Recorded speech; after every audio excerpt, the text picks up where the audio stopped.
So ito, ganito kahaba yung pila sa Cyberspace Mountain. Part 2 of our Disneyland trip. Rides naman. Unahin na natin ang Cyberspace Mountain. Madilim sa loob kaya di ko na videohan na maayos. Imagine nyo na lang, roller coaster na indoors na para kang nasa outer space at di mo alam yung nasa harap mo. First ride, Hyperspace Mountain. Next ride after na extreme ride is chill ride naman. It's a small world after all. Ito pwedeng-pwede sa mga kids at syempre lalo na sa mga adults. Please remain seated throughout your voyage, keeping your hands on.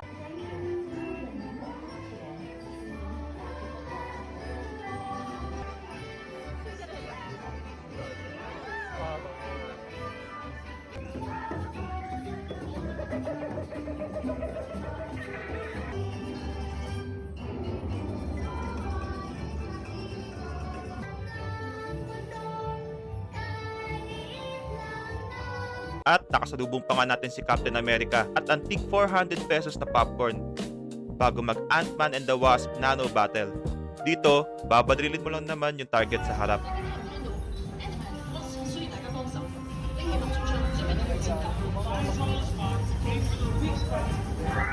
Ay, may laser, may laser.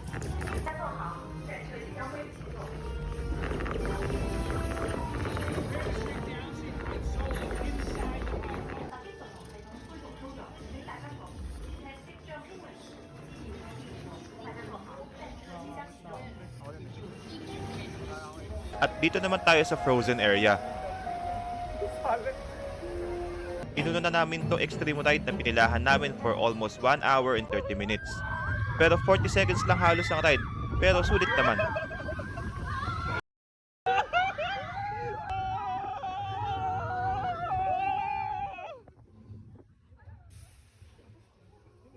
Next video natin is yung Frozen Castle at Mystic Manor.